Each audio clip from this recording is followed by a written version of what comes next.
اللہ کے حبیب صلی اللہ علیہ وسلم کی خدمت میں ایک شخص حاضر ہوا اور اس نے اذن جہاد طلب کیا. حضور میں جہاد پہ جانا چاہتا ہوں, مجھے اجازت مرحمت فرمائے.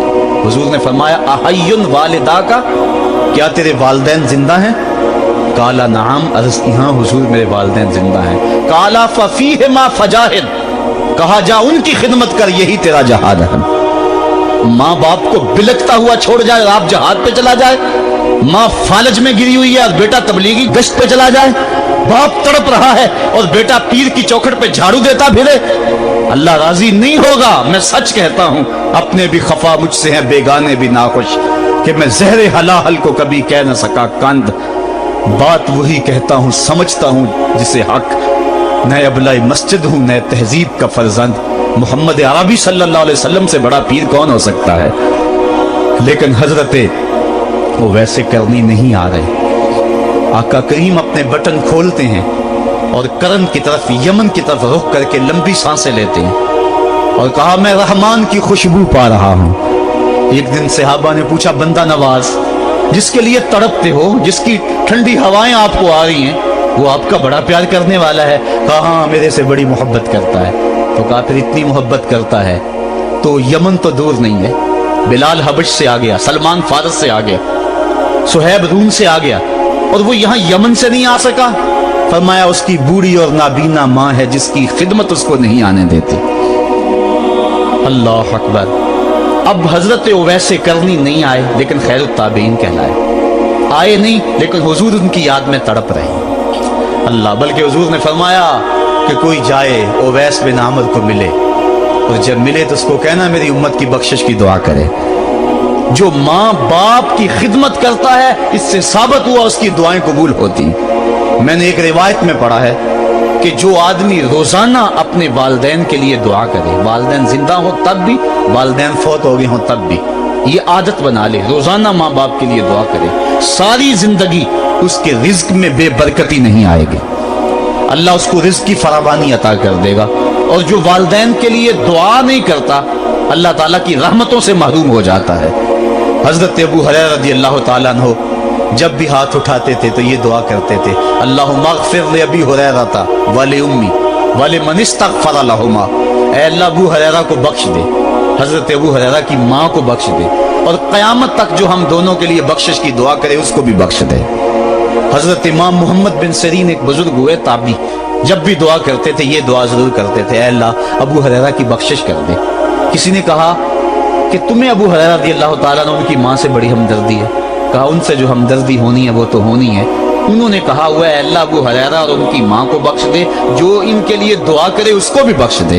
تو میں دعا کر کے اپنی بخشش پکی کر رہا ہوں. تو والدین کے لیے دعا کرنا اللہ کی رحمت کو دعوت دینا ہے. تو فرمایا کہ جاؤ اویس بن عامر کو جانا اور جا کے اس کو میری امت کے لیے دعا کا کہنا. حضرت سیدنا عمر فاروق حضرت علی المرتضیٰ گئے, جا کے ڈھونڈا, تلاش کیا, اویس بن عامر ملے, حضور کا سلام کہا, بس پھوٹ پھوٹ کے رونے لگے. کہا بتاؤ میرے رسول کے لبوں پہ میرا نام کیسے آیا تھا؟ حضور میرا جب تذکرہ کرتے تھے کیسے کرتے تھے؟ یہ درد دیکھا تو بولے کہ کیا آپ اتنی محبت رکھتے ہیں تو پھر ملنے کیوں نہیں آئے حضور کو؟ اتنا جو پیار رکھتے ہیں تو زیارت کرنے کیوں نہیں آئے؟ تو حضرت اویس کرنی نے بات کے رخ کو بدلا. کہا تم نے میرے رسول کو دیکھا, تم نے میرے رسول کی زیارت کی ہے؟ کہا ہاں ہم تو صبح و شام وہاں رہے ہیں. کہا پھر بتاؤ حضور کے یہ ابرو جڑے ہوئے تھے یا کھلے ہوئے تھے؟ اب دونوں حیران ہو گئے. کہا تم نے تو دیکھا, میں نے تو دیکھا نہیں, تم بتاؤ نا. پھر میں تو گیا نہیں, مجھے کہتے ہو گیا نہیں, تم بتاؤ حضور کے ابرو جڑے ہوئے تھے یا کھلے ہوئے تھے؟ حیران ہیں. کہا حضور آپ ہی بتلائیے. کہا کوئی دور سے دیکھتا تو جڑے ہوئے نظر آتے, قریب آ کے دیکھتا تو کھلے ہوئے نظر آتے. یہ وہ ہے جو ماں کی خدمت کرتا رہا اور حضور کے دربار میں حاضر نہیں ہو سکا, لیکن حاضری اس کی تھی, وہ جہاں بھی تھا وہ نبی کے قرب میں تھا. تو اس لیے ماں باپ کی خدمت اتنا بڑا وظیفہ ہے. حضرت بایزید بستامی کہتے ہیں میں نے حق معاف کروا لی اپنی ماں سے, کہ ماں تیرے حق ادا کروں یا اللہ کے حق ادا کروں؟ تو مجھے اپنے حق معاف کر دے, میں اللہ سے اپنے حق معاف کروا لیتا ہوں, اپنی اللہ کو راضی کر دیتا ہوں. جنگلوں میں گھومتے رہے, 12 سال بیت گئے. ایک دن دوبارہ آئے, بستام کی سمت سے گزرے, خیال آیا چلو ماں کو سلام کر جائیں. तहज्जुद का वक्त था, रात का वक्त था, दरवाजे पे खड़े रह गए कि मेरी माँ सोई होगी, मैंने कभी कोई खिदमत नहीं की माँ की, तो अब उठा के तकलीफ क्यों दूँ। सारी रात खड़े रहे। जब तहज्जुद का माँ वक्त गुजरा तो नाली से पानी आया, समझ गए कि मेरी माँ तहज्जुद के लिए उठी है। दरवाजे के करीब हो गए, माँ ने हाथ उठा लिया, कहा अल्लाह मेरा बेटा बायजीद तेरी तलब में निकला हुआ है, मैंने उसे अपने हक माफ कर दिए, तू उसको अपना विसाल अता कर दे।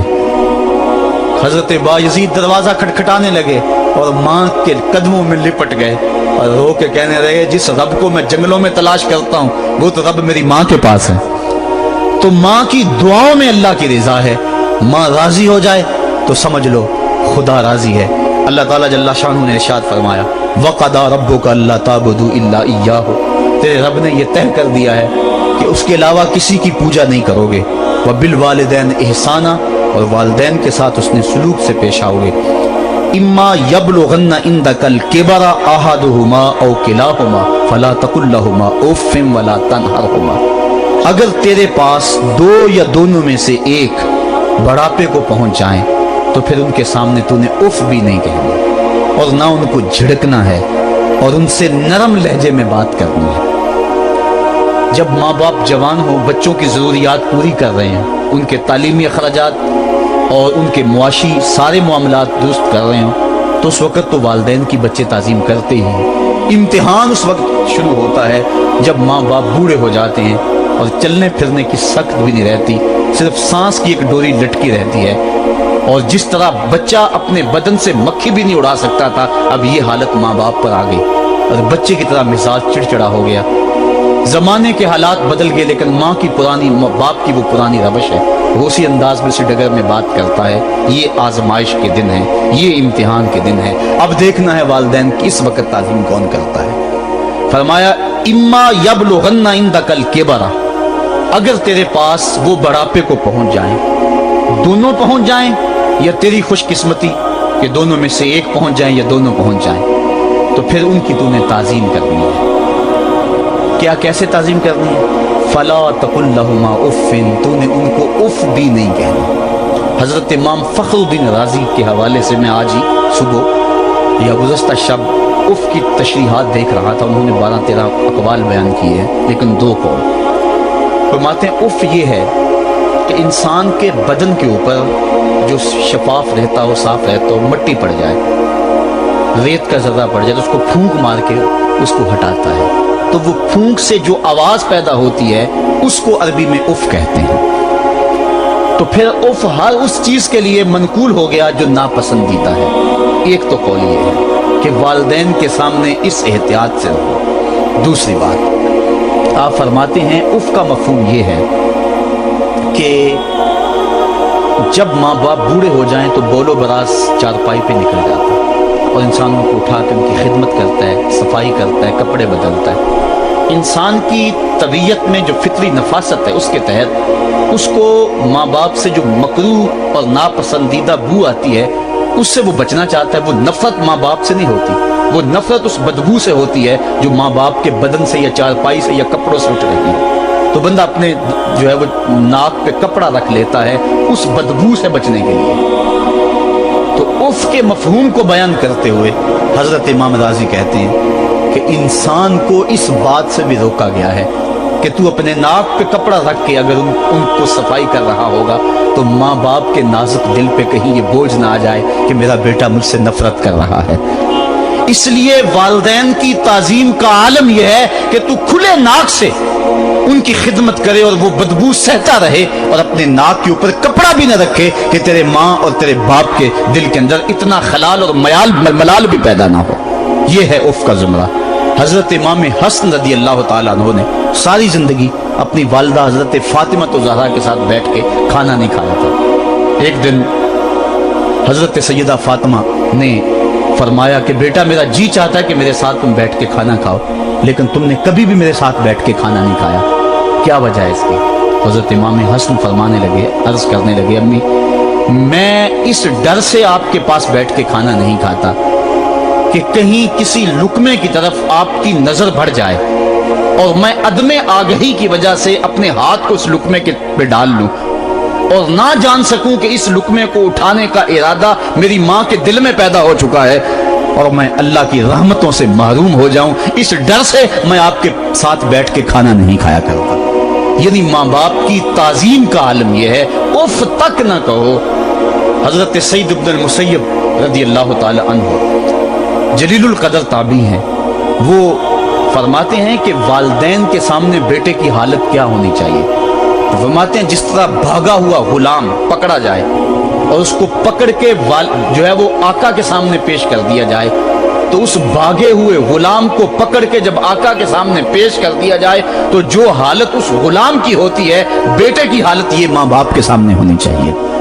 अब उन बेटों को सोचना चाहिए जो अपने माँ बाप को दकी अनुसी का ताना देते हैं और समझते हैं ये ओल्ड फैशन है, इन्हें क्या पता जमाना कहाँ चला गया है, और उनके फैसलों को मुस्तरद करते हैं।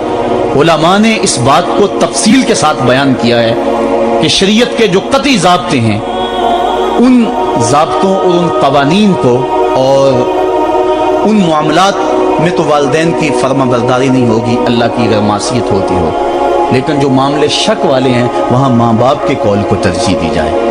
तो फरमाया उनके सामने उफ भी नहीं कहनी, वकुल लहुमा कौलन करीमा, और उनसे नरम लहजे में बात करनी है। वख्फिद लहुमा जनाह ज़ुल्ल मिनर रहमा, और उनसे बात और उनके लिए अपने बाजू बिछा लेने हैं नरम दिली की वजह से, नरमी की वजह से। जब जानवर जमीन की तरफ रुख करता है, ऊपर से नीचे की तरफ आता है तो अपने परों को सकेड़ लेता है, तो उसके लिए ये लफ्ज़ बोले जाते हैं वख्फिज़ लहुमा जनाह। तो अल्लाह ताला फरमाया जिस तरह वो जानवर इज्जत से अपने बाजू सकेड़ लेता है और फैलाता नहीं है, वालिदैन के सामने तेरी अकड़, तेरा उहदा, तेरा मनसब, तेरी शाने, तू बड़ा ऊंचा है, लोग तुझे सलूट करते हैं, तेरे हाथ चूमते हैं, तुझे सलाम करते हैं, ऊंची कुर्सियों पे तू बैठता है, लेकिन वो सब वहां छोड़ दे और माँ के कदमों में आजिज बन के बैठ जा, बाप के कदमों में आजिज बन के बैठ जा। वहां अपनी उस किसी चीज का लिहाज रख, परिंदा ऊपर कोड़े तो पर खोले, लेकिन जब नीचे आए तो परों को समेट ले। तेरा ओहदा, तेरा मनसब बाहर रहे, जब माँ बाप के पास आए उस वक्त तो मुअद्दब गुलाम की सूरत में अपने वालिदैन के सामने खड़ा। वकुल रब्बिरहमहुमा कमा रब्बयानी सगीरा, और अगला हक ये बयान फरमाया कि अल्लाह की बारगाह में अर्ज़ कराए, अल्लाह मेरी माँ पर भी और मेरे बाप पर भी रहम फरमा।